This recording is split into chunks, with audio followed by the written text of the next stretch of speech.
BFM Business, la librairie de l'écho. Emmanuel Le Chypre. Bienvenue dans la librairie de l'écho, l'émission de BFM Business qui vous offre chaque semaine le meilleur de la littérature économique. Alors évidemment, pas d'émission sur les livres sans auteur. Ils seront nos invités dans la première partie de l'émission. Et puis vous retrouverez nos critiques, Christian Chavagneux, Julien Damon pour leur coup de cœur et leur coup de gueule.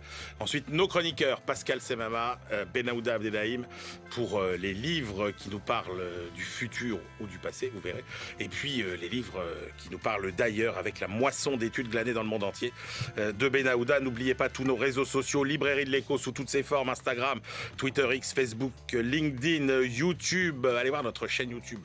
Elle est maintenant très au point. Je vous le redis, vous pouvez aussi gagner les livres de nos auteurs dédicacés. Aujourd'hui, c'est Christophe et Alexandre qui recevront les livres de nos auteurs. Les auteurs, je vous les présente dans un instant.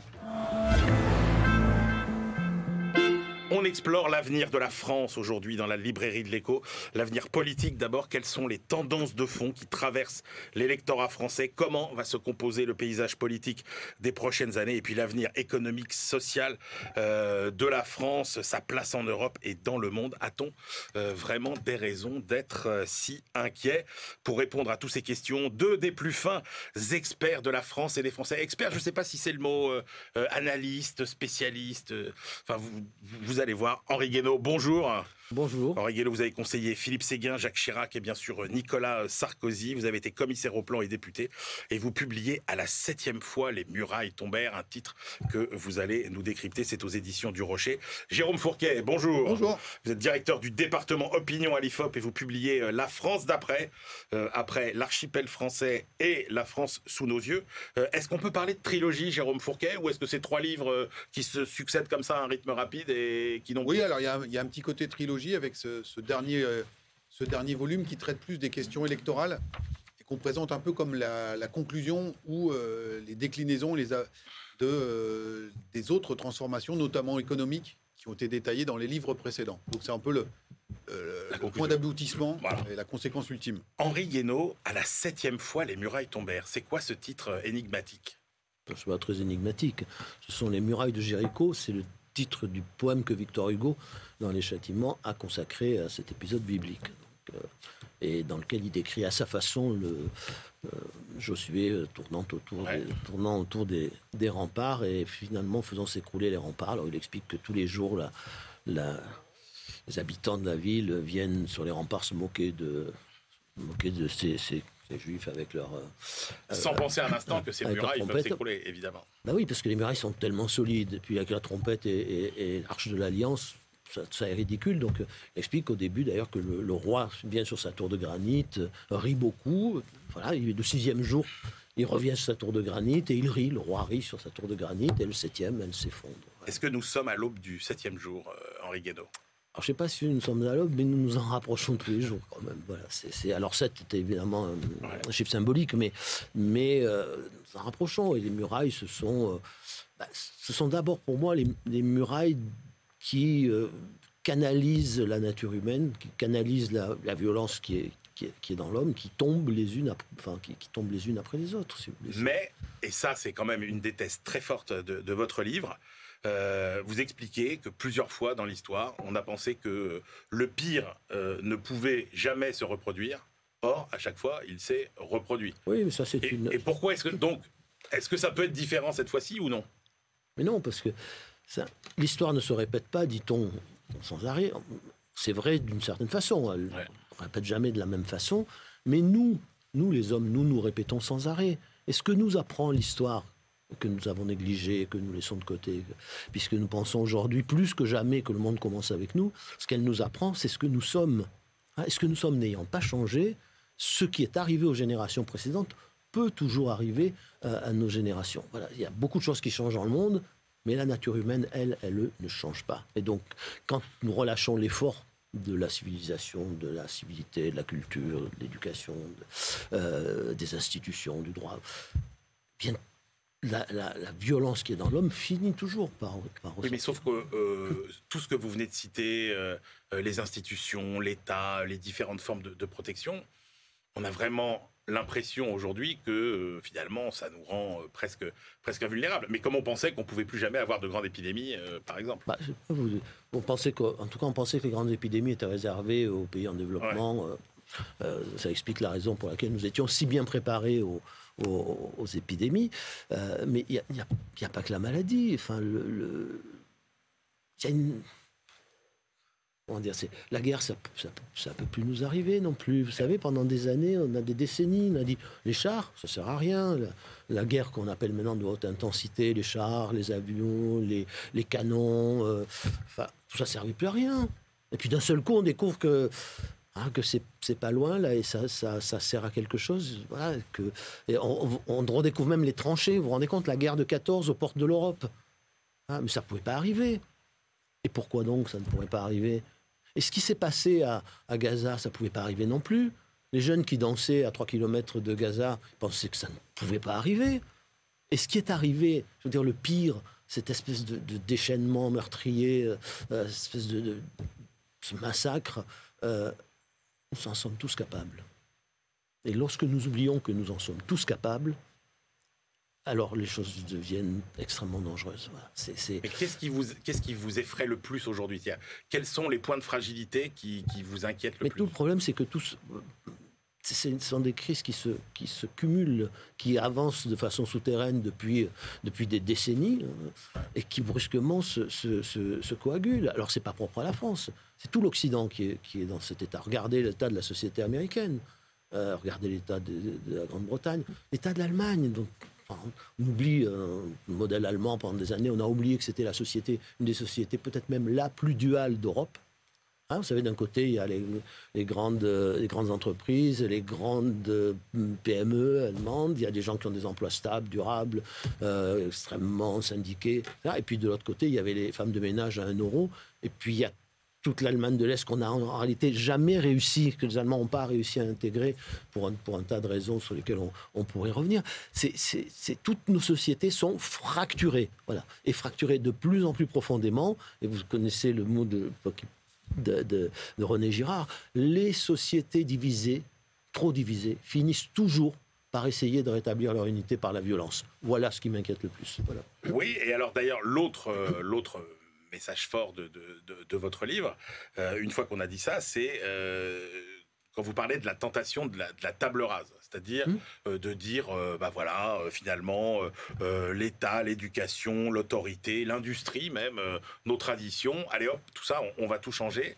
Et vous dites, à chaque fois qu'on a essayé dans l'histoire, ça a été une catastrophe, c'est-à-dire qu'en gros, la rupture, c'est une catastrophe. On ne peut pas changer si on ne tient pas compte de qui on est, d'où on vient, de ce qu'on est. Et oui, si on pense qu'on peut repartir à zéro, repartir de rien. Alors d'abord, quand on le pense très fort, trop fort, tout ça finit dans un épisode sanglant de crime absolu. Pourquoi ? Parce que la nature humaine résiste, parce que tout ce que nous essayons d'effacer résiste. Il y a quelque chose que notre époque, encore beaucoup plus que les autres d'ailleurs, tient pour négligeable, c'est tout ce qui ne se voit pas. Parce qu'il y a ce qui se mesure, ce qui est tangible, etc. Et puis il y a tout ce qui ne se voit pas, tout ce qui est invisible et qui nous meut. Ce sont les structures invisibles du langage pour les linguistes, ou la main invisible pour les économistes. Il y a beaucoup de choses qui sont là, qui sont extrêmement importantes, mais qu'on ne voit pas. Dont on voit éventuellement les manifestations, mais qu'on ne peut pas appréhender, qu'on ne peut pas toucher. Mais ce n'est pas parce qu'on ne peut pas les toucher, ce n'est pas parce qu'on ne peut pas les mesurer qu'elles n'existent pas. Exemple, l'agriculture. Henri Guénaud. Alors, votre livre est sorti il y a quelques semaines. Et alors, il y a un passage qui est assez prémonitoire, finalement, sur la crise qu'on vient de vivre. Vous dites, la France n'a pas le même rapport à la nature et à la terre que ses voisins.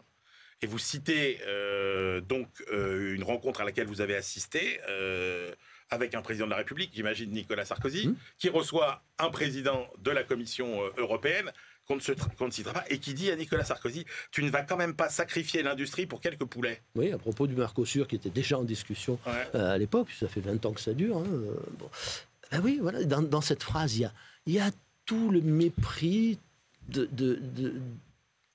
tous les gens qui ont enterré l'agriculture. Ce sont les mêmes, d'ailleurs, ils parlent de l'industrie, mais ils s'en fichent aussi. Ce sont les mêmes qui voulaient la France sans usine et la France sans ferme. Ouais. Tout ça, c'est le passé.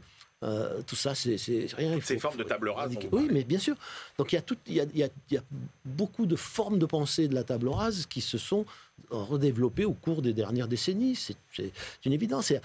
La table rase, elle peut se faire par le droit, par exemple, hein, quand le droit considère la folie de l'état de droit, de la religion de l'état de droit, hein, qui est brusquement un droit qui tombe de nulle part, dont on a oublié qu'il n'était le droit que parce qu'il était enraciné dans une légitimité.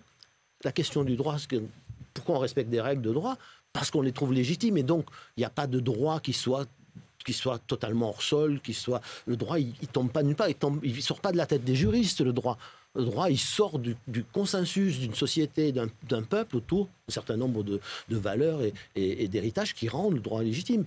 Vous parlez des chiffres aussi, la table rase par les chiffres, c'est extraordinaire. Vous parlez aussi, alors pareil, de la table rase, genre de toutes ces industries qui étaient, j'ai envie de dire, nationales, étatisées pour des bonnes raisons. Alors vous revenez sur effectivement l'ouverture à la concurrence de tout un tas de marchés. Alors notamment toutes les industries de réseau, vous dites EDF, SNCF, le transport, l'électricité. Bah non, désolé, c'est pas des secteurs économiques comme les autres, c'est pas des activités comme les autres qu'on a voulu croire. Pas moi qui le dis, c'est plus de 100 ans de recherche économique. Ouais. C'est pas, je veux dire, pourquoi les compagnies de chemin de fer privées ou les compagnies d'électricité privées ont-elles fini par être nationalisées? Parce qu'elles étaient toutes en faillite. Elles étaient toutes en faillite parce que ce sont des activités à rendement croissant et que l'économie a depuis longtemps.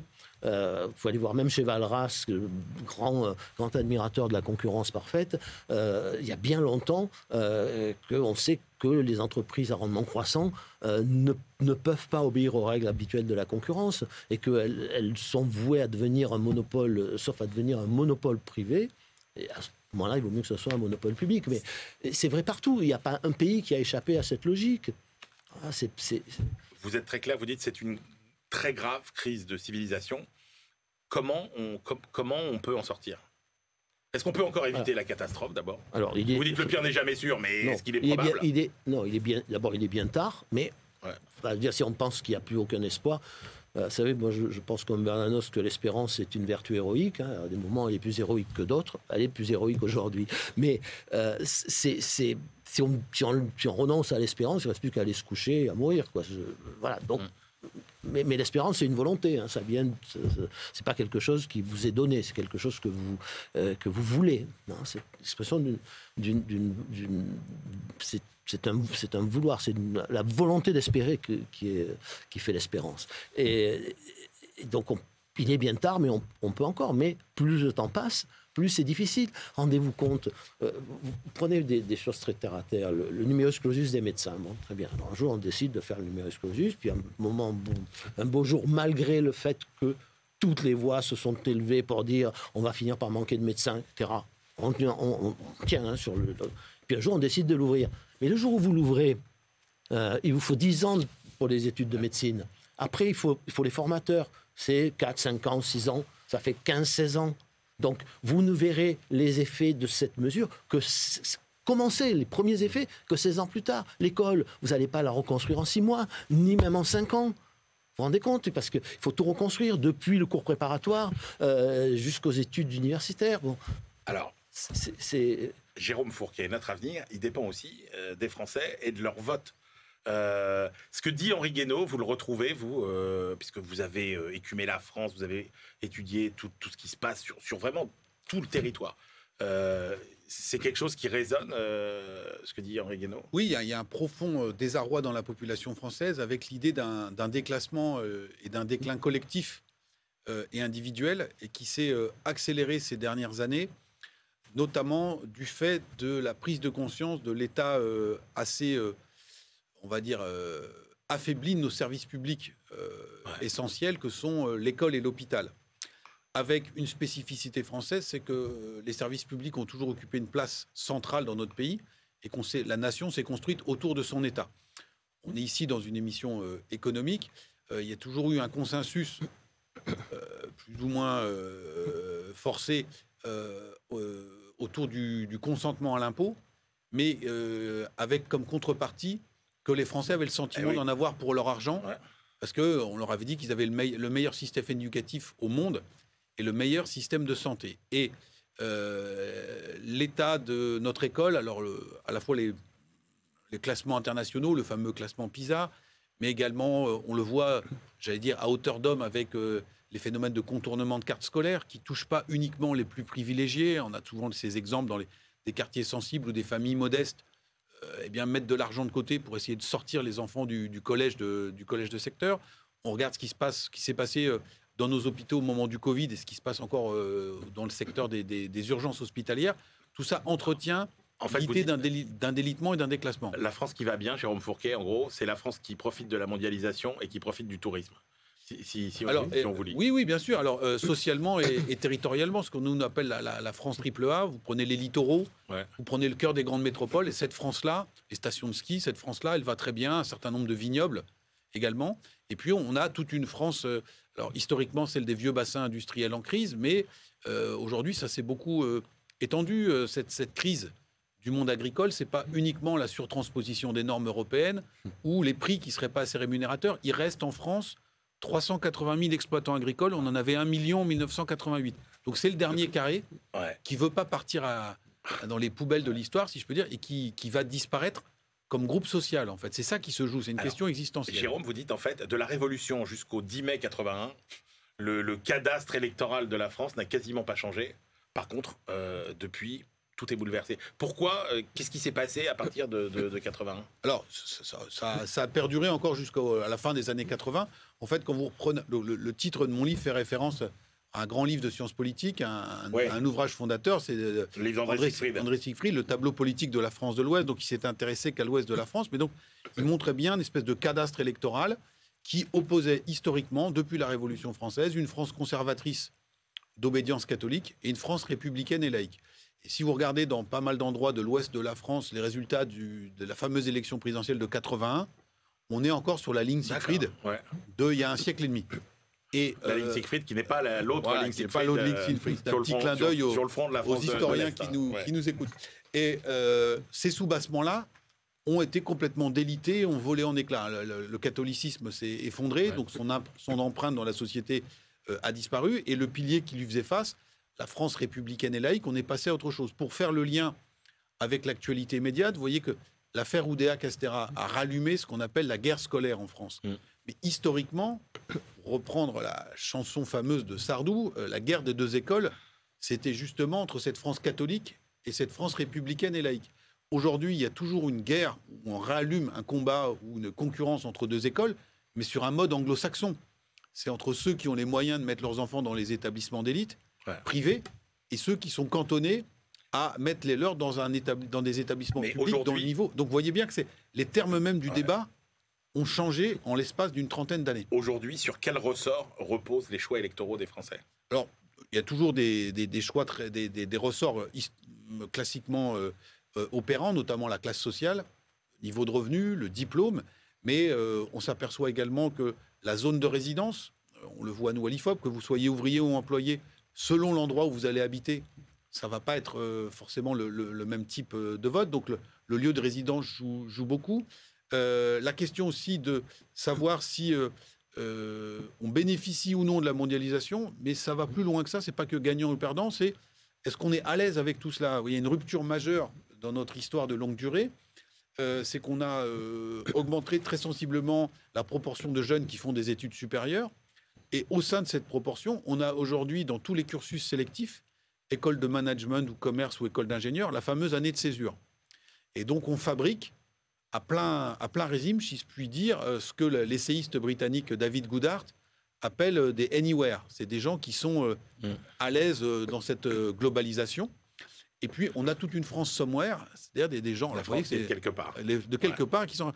Et donc ce rapport à la globalisation joue aussi énormément, et c'est pas propre à la situation française. Vous voyez ce qui s'est passé au moment du Brexit ou ce qui se passe aux États-Unis autour de Trump. C'est ça aussi, c'est un rapport à l'altérité, un rapport à la globalisation, et pas simplement en termes de gagnant-perdant financièrement parlant. Comment va se dessiner notre paysage politique dans les années qui viennent ? Alors, partons du point de départ, on voit bien que l'ancien monde s'est effondré. Le total qu'on n'aurait jamais fait dans la période précédente, le total des voix Hidalgo et Pécresse, c'est-à-dire la droite et la gauche, c'est 6,4% à la dernière élection présidentielle, 6,4%. Nicolas Sarkozy et François Hollande, en 2012, à 2 au premier tour, ils font 56% des voix. Donc là, on voit bien... Dit comme ça, c'est spectaculaire. Ça s'est effondré. Et donc, alors d'aucuns espèrent que c'était juste un cauchemar qui va se refermer, la parenthèse va se refermer, on va repartir là-dessus. Moi, j'y crois pas du tout. Maintenant, est-ce que cette espèce de tripartition dans laquelle nous sommes actuellement, un bloc central, un bloc mélenchoniste et le Rassemblement national, est-ce que c'est durable? C'est pas évident non plus. On est peut-être dans une période de décomposition-recomposition qui va nous conduire d'instabilité en instabilité dans les prochaines mandatures. Emmanuel Macron réussit le tour de force à être réélu président de la République hors période de cohabitation, donc on se dit qu'il y a un talent, mais toutes les règles de la grammaire politique sont déréglées, en ce sens que quelques semaines plus tard, ce qui normalement est plutôt une formalité pour un président élu, il n'a pas la majorité à l'Assemblée nationale. Et donc, bien malin qui peut dire comment les choses vont évoluer. Ce qui est sûr, c'est que, de mon point de vue, on ne reviendra pas au scénario antérieur et on n'est pas à l'abri de cet état d'instabilité prolongé pendant les prochaines sessions. Alors, la question est anecdotique, mais quand même, enfin, je veux dire, quand on vous écoute, Henri Guénaud... oui, allez-y, bien sûr. Juste rebondir là sur cette dernière question. Il faut quand même se rendre compte que ce qui est en train de nous arriver en termes de structuration ou de géographie politique, c'est à peu près ce qui s'est passé sur la 4e République et notamment vers la fin. C'est-à-dire un bloc central qui allait à l'époque du CNI à la SFIO, qui se tenait, qui s'est d'ailleurs verrouillé avec les apparentements, et puis autour, qui n'avait pas la majorité dans le pays, et autour, la majorité, elle était divisée entre, on va dire, gaullistes, d'un côté, donc l'autorité, et puis de l'autre côté, les partis communistes. Bon. Et il n'y avait pas moyen d'en sortir. Il n'y avait pas moyen d'en sortir électoralement. On en est sorti par le 13 mai, pas par les urnes. Et si vous regardez sur 200 ans... On va expliquer rapidement ce qu'est le 13 mai pour nos jeunes... le 13 mai, c'est un coup de force à Alger pour essayer de peser sur le gouvernement, qui déclenche évidemment une peur panique dans la classe politique française. Et le général de Gaulle revient. Et on appelle le général de Gaulle, alors qu'il détestait. Vous savez, il y a des sondages qui montraient qu'en 57, dans certains sondages, il y avait 11% des gens seulement qui souhaitaient le retour du général de Gaulle. En 58, tout le monde l'accueille en sauveur, on lui donne tout ce qu'il veut, il veut changer la Constitution, on change la Constitution.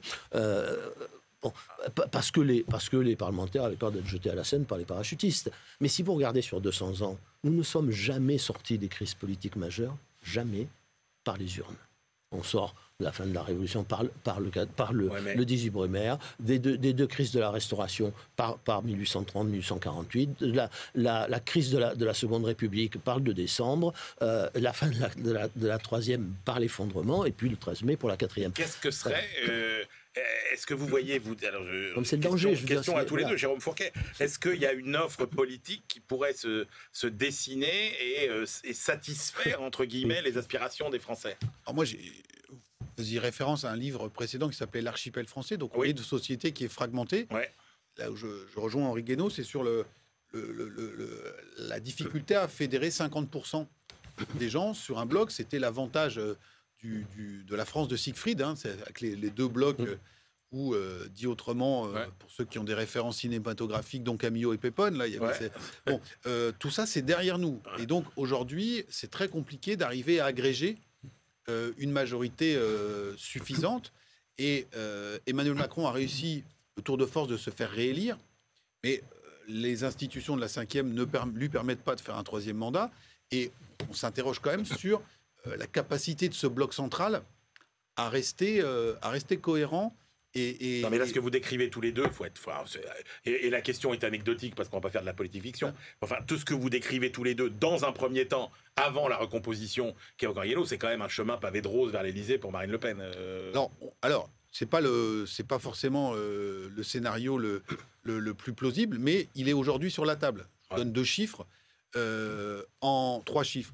En 2002, quand il y a le 2e tour, Jean-Marie Le Pen, Jacques Chirac a 20 millions de voix d'avance sur Jean-Marie Le Pen. En 2017, Emmanuel Macron a 11 millions de voix d'avance sur Marine Le Pen. En 2022, il y avait plus que 5 millions de voix d'avance. Alors, on voit bien la tendance. Tout ça n'est pas mathématique, c'est pas gravé dans le marbre, mais il y a cette il y a cette perspective-là qui se dessine, qui en est une parmi d'autres. 3 ans avant 2017, Emmanuel Macron, pas comme le général de Gaulle, mais était très peu connu des Français. Et donc c'est lui. Et vous croyez en Henri Guénaud, parce que c'est un peu ce que vous dites finalement quand vous dites. Alors le général de Gaulle n'était pas un inconnu évidemment pour les Français, mais est-ce que vous envisagez, je sais pas, le surgissement d'une personnalité providentielle? Je n'en sais rien, mais je pense qu'on ne va pas revenir à l'état, enfin tout de suite à l'état antérieur des choses avec ces deux grands blocs gauche-droite ou centre-gauche, centre-droit au pouvoir. Je pense que finalement, presque comme toujours, on obtient une sortie de ces genres de crise par quelque chose qui a transcendé tous ces clivages et qui a réussi à passer par-dessus l'archipel, hein, pour reprendre l'expression que Jérôme Fourquet a employée. Ça a été le bonapartisme, 2 fois, au XIXe siècle. Ça a été le gaullisme.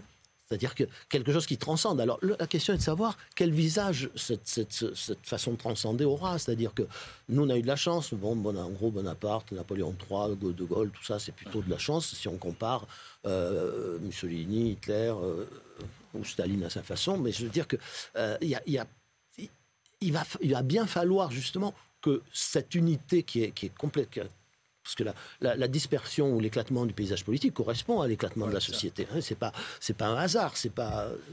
Donc ces fractures-là, il va falloir va falloir les dépasser d'une façon ou d'une autre. Est-ce qu'on les dépasse par une espèce de totalitarisme, de fascisme, d'autoritarisme, ou bien par quelque chose qui est plus positif, voilà, qui embarque. Une phrase, Jérôme Fourquet, pour conclure. C'est ça. Est-ce qu'il y a une offre politique qui est capable d'embarquer en redessinant chemin? Alors. Et pour aller sur les brisées d'Henri Guénaud, on n'est pas n'importe quel pays non plus. C'est-à-dire que si vous comparez à l'Espagne ou l'Italie, ça fait longtemps qu'eux savent qu'ils sont en 2e division, si je puis dire. Nous, on a grandi, on s'est quand même construit dans l'idée qu'on était un pays un peu hors norme, et on est aussi orphelin de cela. Et donc, est-ce que le président de la République a parlé du réarmement civique, du réarmement moral, d'un millésime français, etc., etc. Ouais. Est-ce que quelqu'un a aujourd'hui la capacité à rallumer ça ou pas? Eh bien, ce sera notre conclusion. Voilà. Merci beaucoup à tous les deux. Je rappelle vos 2 livres. Jérôme Fourquet, La France d'après, tableau politique, c'est aux éditions du Seuil. Henri Guénaud, à la 7e fois, Les murailles tombèrent, c'est aux éditions du Rocher. On se retrouve tout de suite pour la 2e partie de l'émission.